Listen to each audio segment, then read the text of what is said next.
네, 안녕하십니까. 닥터트루스의 권현철입니다. 시즌2에서는 한 번에 정리해드립니다 라는 모토를 가지고 환자분들이 아셔야 될 내용들을 한 번에 정리하는 시간을 갖고 있습니다. 이번 시간은 변이형 협심증입니다. 변이형 협심증은 닥터트루스 시즌1에서도 한 2번 정도 말씀드린 바가 있습니다.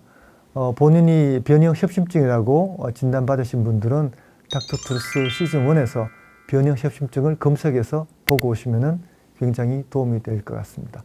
오늘 도움 말씀에는 삼성서울병원 순환기내과의 가장 주력 교수님 한주영 선생님을 모셨습니다. 네, 소개 감사합니다. 한주영입니다. 바로 들어가죠. 변이형 협심증이 무언가요? 다른 협심증과 뭐 좀 다른가요? 네, 다릅니다. 그래서 뭐 이름 자체에 벌써 변이형이 붙었으니까요. 일반적인 협심증, 그러니까 관상동맥에 동맥경화가 가득 차서 혈관이 좁아지거나 막히는 협심증과는 다른 형태이고요. 혈관이 뭐 평상시에는 크게 문제가 없어 보이다가 이제 순간적으로 강력하게 수축. 저희가 보통 이제 경련이라고도 환자분들께는 말씀드리는데요. 경련이 일어나면 뭐 피 흐름이 딱 차단되면서 이게 뭐 안에가 막히거나 아니면 이게 확 경련이 와서 줄어들거나 뭐 심장 근육에 일시적으로 혈액이 공급이 안 되는 건 똑같기 때문에 비슷한 성격의 흉통을 느끼게 됩니다. 근데 이 진단이 쉽지는 않은가 봐요. 그죠? 네, 이게 그냥 일반적인 협심증은 뭐 저희가 CT 예를 들면 뭐 이런 걸 찍고 조영술에도 그냥 단순 조영술만 하면 뭐 거기가 계속 협착이 있으니까요. 비교적 쉽게 발견이 되는데 처음에는 괜찮았다가 저희가 유발 검사를 해야지만이 이제 혈관이 딱 경련이 오는 게 증명이 돼서 임상적으로 증상을 듣고 변이형 협심증인가 의심을 하고 또 이제 조영술하고 유발 검사해서 확진을 하는 게 제일 중요하다고 생각합니다. 그래서 지금 여기 영상을 보면은 이 오른쪽 이 관상동맥이 피가 잘 흐르다가 경련을 유발시키면은 잘 보이시나 모르겠지만 이 뒤쪽 부분에 혈관이 없어졌어요. 그죠? 그리고 또 혈관 확장제를 다시 투입하면은 전체가 나타나고 일시적으로 혈관이 수축을 하면서 꽉 막히게 되는. 네. 이런 경우에 이제 스텐트를 넣거나 이러면 이제 환자분이 정말 더 잘못 나빠지실 수 있고, 그래서 병력에서 이미 이 병이란 걸 좀 이제 의심을 하는 게 중요하고, 검사를 하고 나서는 뭐 혈관 확장제만 잘 이제 투입을 하면 다시 이제 원상태대로 복구가 되기 때문에 뭐 진단만 잘 내리면은 치료는 사실 이제 약물 치료로 충분히 잘 될 수 있습니다. 이렇게 혈관이 막히면은 뭐 마치 심근경색처럼 갑자기 뭐 심장이 멈추거나 아주 뭐 심각한 손상을 받는 경우도 있을 수 있겠네요. 드물지만 있을 수는 있습니다. 그래서 이게 경련이 왔다가 이게 안 풀어지고 시간이 오래 가게 되면 뭐 마찬가지로 이제 심근경색이 발생할 수도 있고 아주 드물게는 그 순간에 이제 부정맥이 발생을 하면 이제 사망하시게 되는 아주 이제 불운한 경우까지도 이제 발생할 수는 있습니다. 변이형 협심증 환자 중에서 대부분은 사실은 뭐 통증으로 이 경련이 와도 한 3분 내지 5분이면 풀어지지만 네. 가끔 아까 이야기 말씀하신 대로 굉장히 뭐 심하게 심장이 멈추는 경우도 있긴 있는 것 같아요. 네. 그죠? 많지는 않죠, 그런 네, 경우가. 많지는 않고요. 되게 이런 게 또 막 처음에 오는 경우는 거의 없었던 것 같고 되게 이런 증상들이 좀 있으시던 분들이 확 나빠지신 경우가 있기 때문에 오늘 영상을 잘 보시고 미리 이제 잘 진단을 받으시면 예방할 수 있습니다. 여러 가지 경우가 합쳐지면은 그렇게 심하게 발생하는 경우가 있긴 합니다. 사실 뭐 이 진단은 아까 보여드린 바와 같이 조영술로 이제 확정이 되겠지만 환자분들이 이 변이형 협심증이 있을 것이다라고 생각하는 뭐 통증의 특징이 있을 수 있을 것 같아요. 네, 제일 중요한 건 시간적인 변화입니다. 그래서 새벽이나 이른 아침, 뭐 환자분들은 주무시다가 뭐 가슴 답답해서 깼다 이렇게 표현하시는 분들도 있어서 주로 활동 시에 많이 이제 통증을 느끼는 일반적인 협심증하고는 달리 시간적으로 새벽, 이른 아침 이게 뭐 가장 이제 특징적이고요. 뭐 드물게는 이제 날씨 기온이 너무 춥다 아니면 운동 같은 거 하다가도 유발될 수는 있지만 기본적으로는 되게 아침, 새벽에 통증을 느낀다는 게 중요하고 이게 또 재밌게도 이제 술 드시면 전날 과음을 하시면 그 다음날 아침에 나나 가슴이 아파서 깬다 그러면 굉장히 이제 특징적인 그 소견이라고 생각이 됩니다.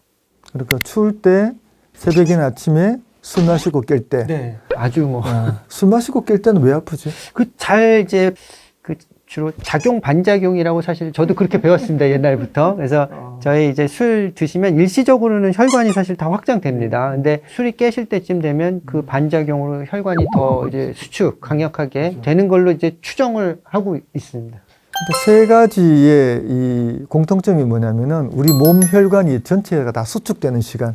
아침에 일어나면 얼굴 허옇잖아요. 네. 그죠? 그 추울 때 허해지고 시퍼래지고, 그리고 술 마시고 깰 때도 얼굴 허해지는 사람 많잖아요. 그러니까 혈관이 수축되는 시간에 심장 혈관이 더 많이 수축돼서 그렇게 이해해도 되겠죠. 네. 사실 변형 협심증에 대해서는 이게 동양에 좀 많은 질환이라서 이제 연구가 아주 뭐 굉장히 많이 되어 있지 않기 때문에 우리나라 의사 선생님들이 또 경험이 많으시기 때문에 이런 저희 경험에 의해서 말씀을 드리는 경우가 많기는 합니다. 그래서 일반적인 협심증은 아침보다는 이제 활동을 하는, 운동을 하는 낮에 많이 생기는데 변형 협심증은 아침에 생긴다는 게 좀 특징일 수 있겠다. 그죠? 네. 아침 통증이 있고 술 마시고 깰 때 통증이 있으면은 환자분들이 변형 협심증을 한번 의심을 해보시는 게 좋기는 합니다. 식이요법과 운동을 얘기해야 되는데 식이요법 필요한가요? 식이요법은 뭐 굳이 변이형 협심증에 뭐 딱 특징적인 식이요법은 필요 없을 것 같고요. 그죠? 그냥 건강 일반적인 식단 드시면 될 것 같고 이제 제일 중요한 건 술하고 연관성이 좀 있기 때문에 과음이 뭐 절대 안 된다고 보고요. 근데 이제 제 경험으로 보면 술을 안 먹는 것보다 조금 먹는 게 더 힘들어서 아예 이제 안 먹는 걸 좀 생각을 한번 해보셔야 될 것 개인적으로? 같습니다. 예, 개인적으로. 경험에서 얘기하면 할 수 없죠. 예. 그래서 술은 이 공격이거든요. 술을 마실 때가 아니라 술 깰 때가 공격이기 때문에 과음은 적어도 안 하시는 게 좋고 네. 가능하면은 끊으시는 게 네. 더 경과도 좋고. 그 술을 또 많이 드시면 저녁약을 또 놓치고 안 드시는 경우가 많이 생기면 이게 뭐 아주 안 좋은 결과를 초래할 수 가장 나쁜 있습니다. 경우 아까 말씀드렸죠. 치료를 하면은 변형 협심증 환자는 위험한 경우가 거의 없어요. 딱 한 경우가 뭐냐면은 추운 날 술 마시고 밤에 잘 때 이 약 먹는 걸 잊어버리고 다음날 아침에 또 이불 걷어차고 추운 상태에서는 정말 위험하게 정말 심장이 멈추게 그렇게 재발하는 경우도 있으니까 술 드신 날은 약을 꼭 드셔야 된다. 우리나라는 술 먹고 나서 약 먹는 거는 굉장히 좀 금기시 돼 있잖아요. 변형 협심증은 전혀 아니다. 그거를 좀 기억해 두시고요. 담배는 어때요? 근데 담배는 뭐 변형 협심증에 직접적인 연관도 있을 수 있습니다. 이게 담배 자체가 또 혈관에 뭐 수축이나 이런 걸 일으킬 수 있는데, 근데 그래서도 이제 금연하셔야 하고, 뭐 당연히 이제 혈관 전체에 나쁜 영향을 미치기 때문에 또 금연하셔야 합니다. 변형 협심증의 가장 중요한 원인이 또 흡연이잖아요, 그죠? 예, 담배는 꼭 끊으셔야 합니다. 뭐 담배 계속 펴도 된다고 하는 의사는 아무도 없을 거예요, 그죠? 운동은 어때요? 사실 아침에 좀 경련이 잘 오니까 아침에 운동하면 좀 해롭진 않아요? 증상이 이제 반복이 되는 초기에는 굳이 아침에 운동을 하실 필요는 없을 것 같고요. 다만 이제 증상이 안정적인 상태로 조절이 된다면 아침 운동을 해볼 수는 있을 것 같습니다. 근데 저희가 이제 아침 운동을 그렇게 권고를 드리진 않잖아요. 그게 시간이 없어서 직장 문제 때문에 어쩔 수 없이 아침에 운동을 하시는 걸 제외하고는 시간 여유만 된다면 뭐 낮 아니면 일과 시간 후에 운동을 하시는 게 심장 측면에서는 훨씬 위험성이 덜하다고 생각됩니다. 그러니까 치료가 잘 되면은 아침에 운동해도 되는데 아무래도 아침에 수축되는 경향이 강하니까 아침 운동할 때 가슴 아프면은 이거하고 좀 관계 있구나 생각하고 좀 오해하시는 게 안전하겠다. 뭐 그 정도로 정리하면 될 것 같아요. 그죠? 그래서 약에 대해서 좀 설명을 하죠. 사용하는 약이 좀 특이하죠. 네, 뭐 변형 협심증은 뭐 스텐트 치료가 아니라 이제 약물 치료를 하는 거기 때문에 약 잘 드시는 게 또 잘 처방하는 게 굉장히 중요합니다. 근데 아까 일반적인 협심증에서 스텐트 넣는 것과는 이제 약 종류가 이제 상당히 좀 달라지게 되는데요. 기본이 되는 건 혈관 확장제. 뭐 당연히 이제 경련이 오는 걸 막아줘야 되니까. 그래서 혈관 확장제 저희가 뭐 몇 가지 대표적인 약들이 있습니다. 그 중에 이제 그 헤르벤이라고 하는 치료제가 있고 저희 또 고혈압에도 상당히 많이 쓰고 있는 주로 이름의 디핀 뒤에 붙는 그 계열, 니스페디핀, 네네, 뭐 아밀로디핀 이런 계열 약물도 사용할 수 있고요. 그다음에 그 하나만 가지고는 좀 부족하다 싶으면 혈관 확장제 뭐 여러 가지를 또 사용을 할 수는 있습니다. 그래서 아스피린을 쓰나요? 이 경우에? 아니, 저는 잘 안 씁니다. 그죠? 네. 왜냐하면 데이터가 많지는 않은데 이제 아스피린이 뭐 혈관 이제 협착이 심하지 않은 분들께는 요새 나온 자료들은 전부 좀 재미가 없다 이렇기 때문에 아스피린을 뭐 굳이 사용할 필요는 없습니다.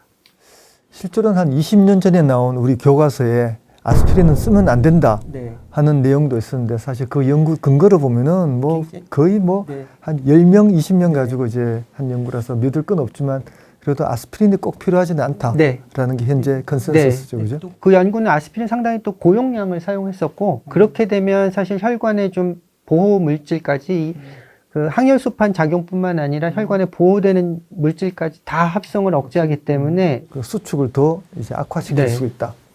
스타틴은 어떤가요? 고지혈증 약. 예, 이 뭐 아주 이제 결론이 확실하지는 않습니다만 그래도 스타틴은 사용을 하면 도움이 된다 연구들이 있고요. 그다음에 이 변이형 협심증이 사실 원인이 정확하게 밝혀져 있지는 않습니다만 기본적으로는 혈관에 뭐 동맥경화 혹은 기능이 떨어진 환자분들께 발생하는 걸로 생각하기 때문에 이 스타틴이 사실 콜레스테롤도 떨어지지만 여러 가지로 혈관 이제 보호 효과가 있어서 뭐 이론적으로도 좀 근거는 있다고 생각이 됩니다. 변이형 협심증 원인이 결국은 뭐 동맥경화죠.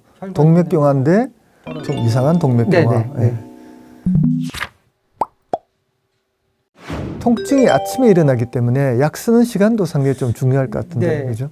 아주 이제 약 효과를 극대화를 하려면 이제 아침에 일어나자마자 그리고 이제 저녁에 주무시기 전 이제 저녁에 주무시기 전이 어떻게 보면 더 중요하다고 생각되는데요. 그때 드셔야 새벽하고 이른 아침에 보호 효과가 좋기 때문에 그래서 그렇게 드시면은 제일 효과적일 것 같고 이게 증상이 안정화된다 하면은 사실 뭐 그냥 통상적인 아침 식후 저녁 식후 드셔도 큰 문제는 없을 거라고 봅니다만 그래도 초기에는 좀 이렇게 약 드시는 시각을 지키면 좋을 것 같고 또 그게 환자분들이 기억하시기도 더 좋은 것 같습니다. 식후 두 번보다는 아예 그냥 일어나자마자 저녁에 주무시기 직전 그게 제일 약 그 수능도 복용 편리성에 있어서도 제일 좋은 것 같습니다. 요게 아침이고 요게 자기 아, 전에 네네네. 두 개가 이렇게 있구나. 사실 근데 약 쓰는 게 좀 이렇게 시간이 안 맞아서 통증을 호소해서 오는 경우도 꽤 있는 것 같더라고요. 변형 협심증 우리나라에 이제 한 초기 연구 한 30년 전에 처음으로 이제 밝혀졌는데 그 당시에 약 쓰는 방법이 아침 저녁으로 먹는 게 낫다 이렇게 나간 적이 있거든요. 그 가르침에 따라서 약을 아침 저녁으로 쓰는 사람들이 아직도 있는데 그게 요즘에 여러 가지 뭐 경험들을 보면은 별로 효과적이지 않아요. 그래서 약 먹는 시간만 좀 조정해도 굉장히 좋아지는 경우가 있습니다. 약 먹는 시간은 자기 전 아침 일찍 그걸 잘 기억해 두시기 바라고요. 이 약은 그럼 평생 먹어야 되나요? 저는 평생 드셔야 된다고 생각을 하고요. 근데 이제 처음에 증상이 심할 때는 약이 조금 많이 들어가지만, 예, 시간이 지나고 안정화되면 약 종류도 줄어들고, 그 다음에 저는 아침을 이제 생략하는 경우도 있습니다. 많이 안정화되고 장기간 흘렀으면 주무시기 직전에만 드셔라. 그래서 혈관 확장제 하나, 그 다음에 스타틴은 뭐 여러 가지로 또 혈관 보호 효과가 있으니까 두 가지 정도는 계속 좀 드시라고 말씀드리고 있습니다. 네. 아까 말한 대로 스타틴은 계속 좀 가져가니까 스타틴 드시는 김에 뭐 약 하나는 예. 헤르벤 하나는 정도는 이제 가져가는데 아침거를 끊고 자기 전만 네. 가져가고 예. 그 정도로 합의를 보는 걸로 합시다. 예. 좋습니다. 변형 협심증 진단을 받고 약을 드시다가 그래도 가슴이 아파서 저희 외래에 오시는 분들이 있어요. 그런 분들에게는 뭐 어떤 조언을 하세요? 약 먹는 시각, 뭐 일단 살펴보고 좀 조절할 수 있을 것 같고요. 그 다음에는 이게 경우에 따라서는 이게 경련 정도가 굉장히 강하게 와서 저희가 통상적인 약을 처방을 했다고 하는데도 모자른 경우들이 있어서 그럴 경우에는 약을 좀 더 추가 증량하는 방법이 있을 것 같고요. 왜냐면 이게 또 병이 같이 있는 경우들이 있는데 증상만 가지고는 사실 구분하기 굉장히 어려운 경우도 있어서요. 뭐 위식도 그 역류라든지 아니면 이제 가슴의 통증을 유발할 수 있는 뭐 근육 관절계통 통증들도 이제 겹쳐서 일어나게 되면 이제 감별하기는 좀 어려운데 그런 원인들이 또 같이 있는 건 아닌지 좀 보는 게 필요할 것 같고요. 변형 협심증이 아니었는데 변형 협심증이라고 진단이 돼서 오시는 분들도 계시는 것 같습니다. 많죠. 네, 변형 협심증은 진단을 하려면 이게 증상이 일단 맞아야 되고 그런 분들을 저희가 그 관상동맥 조영술을 하면서 유발 검사를 해서 딱 확실하게 증거를 잡아야 저희가 변형 협심증이라고 진단 내릴 수 있는데 증상도 원래도 잘 맞지 않고 근데 조영술 했는데 뭐 유발 검사하니까 조금 줄어드는 것 같다. 그렇게 해서 변형 협심증이라고 진단을 받으신 분들은 당연히 뭐 약을 써도 이제 효과가 없을 수밖에 없습니다. 환자분들을 좀 이제 장기간 보다 보면 원래는 변형 협심증이 맞아서 잘 지내셨는데 그러다가 이제 가슴이 또 불편하시다. 근데 그때는 잘 들어보면 증상이 좀 바뀌어서 운동 시 뭐 증상이 있으신 경우가 있고 실제로 뭐 조영술이나 CT 이런 거 해보면 그 다른 부위 뭐 이제 혈관이 더 협착이 진행을 해서 이제 일반적인 협심증이 또 같이 이제 발생하는 경우들도 있는 것 같습니다. 그래서 약을 먹어도 가슴 통증이 있는 경우가 이렇게 굉장히 다양합니다. 진단이 불확실한 경우도 있고 다른 통증이 있는 경우도 있기 때문에 좀 경험 많은 의사 선생님을 만나서 잘 진찰하고 진단 받으시는 게 중요할 것 같습니다. 예, 배고픈 모양이네. 예, 이상 변형 협심증 환자분들이 주의할 문제에 대해서 정리를 해드렸고요. 질문이 있으시면은 댓글로 좀 달아주시고요. 또 내용이 좋다고 생각하시면은 구독과 좋아요도 부탁드립니다. 예, 오늘 감사합니다. 예, 감사합니다.